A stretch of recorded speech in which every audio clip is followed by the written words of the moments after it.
Oh, welcome to the Tidy Table yet again with Goose. And today I'm sitting on top of a set of solar panels that we're about to mount here on the bus, and hopefully I don't break them in the process. We're going to be discussing today how to build a business that you don't hate. And there's three elements to it. The first one is about freedom, making sure that you're not building yourself a golden cage. The second one is making sure you're designing it around joy and why that matters.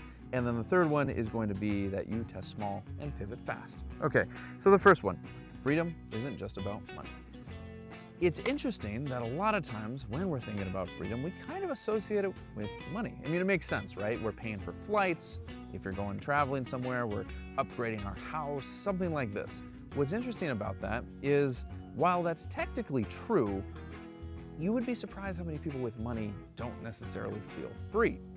The reason for that is because it's more complicated than that.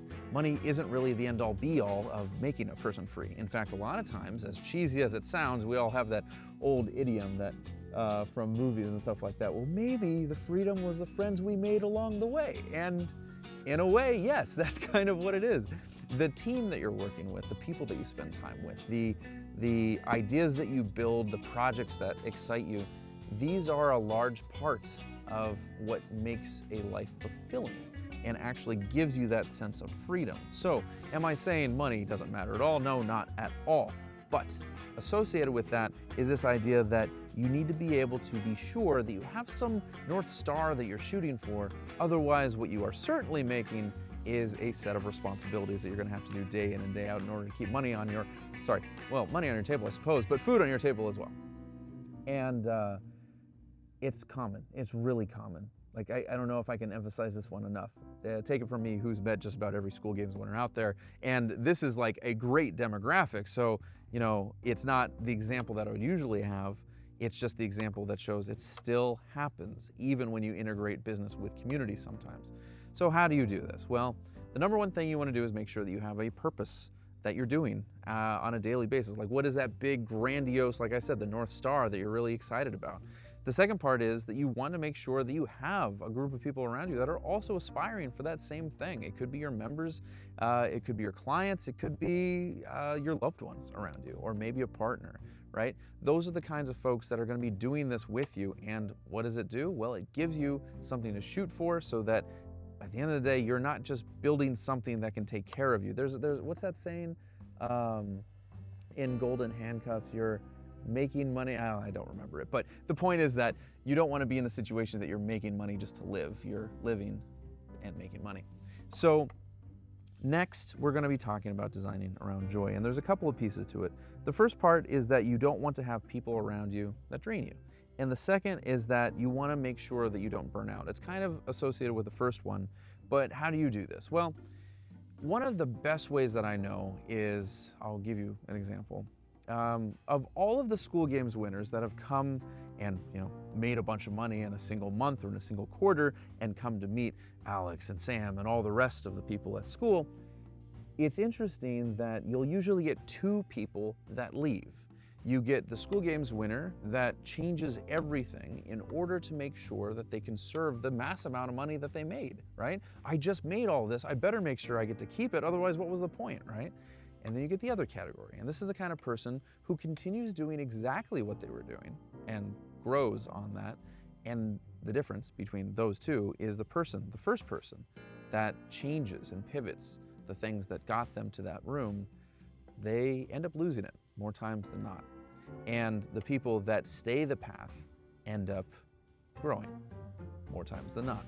Now, what do I mean exactly? Well, when you make a bunch of money, let's say all of a sudden you made 100 grand in 1 month, well, that's pretty exciting, right?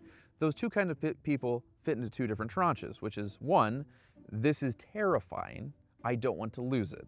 So what are you going to do? Well, you're going to do your very best to try and have yourself do all of the other parts of the business. You do the marketing, the sales, probably the branding, name it, right? That's you. Well, I have to in order to make sure that this thing stays afloat and we keep growing.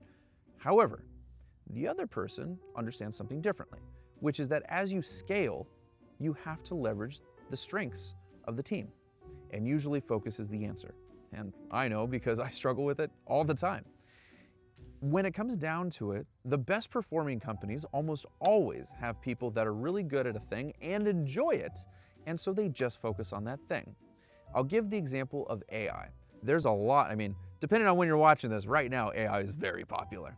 And so a lot of people are like, you know what? I could be doing sales calls right now or marketing, but you know what else I could do?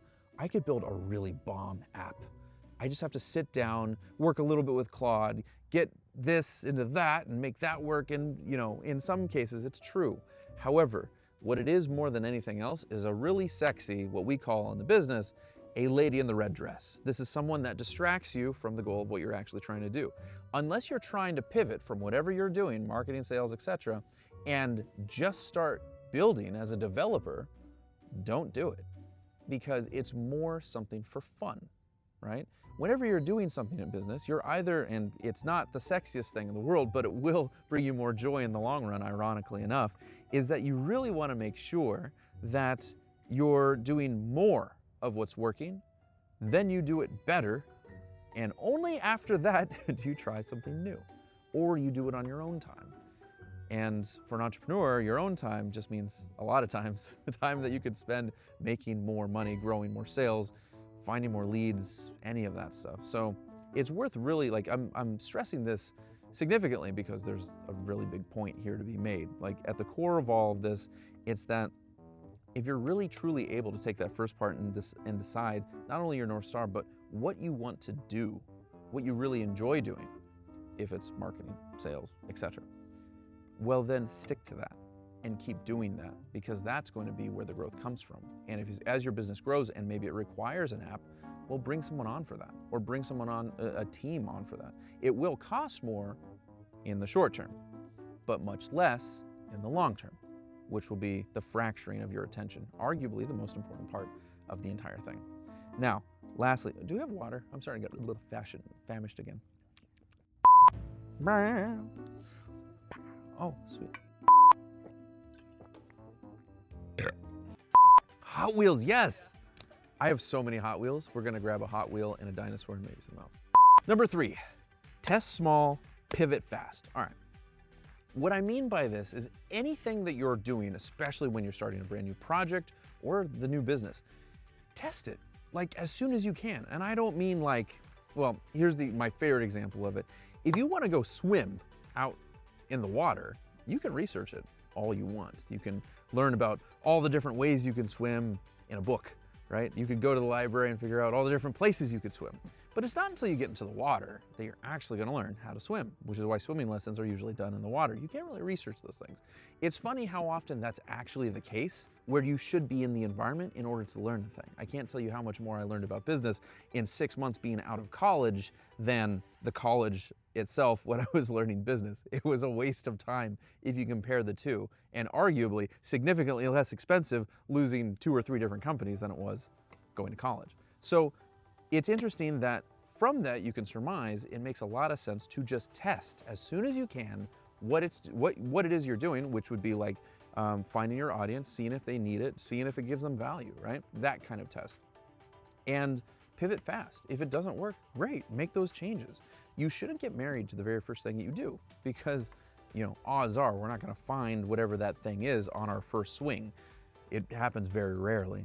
And so you want to be able to really be more attached to that North Star that we were talking about, the ability to get this freedom, not just in money, but also in mind. And to be able to do those things really requires, on an entrepreneurial level, the ability to pivot as soon as something doesn't feel right. And that's important. So, you know, I'm not going to sit here and preach about how important your intuition is going to be, but it will play a purpose here. It's just a little bit more nuanced. And since it's kind of more artsy-fartsy, it's hard to measure. So rather than touching on that, I'm just going to say, just be careful. The whole point is that you're leading to this North Star that I keep referencing with the people that you want around you, the goals that you're trying to strive for on the short term, and that you're designing around joy, or at least whatever joy means to you. And lastly, making sure that whatever you're doing, you just try it out as soon as you can in the real world. Don't worry, you'll be okay. Embarrassment is just the cost of participation.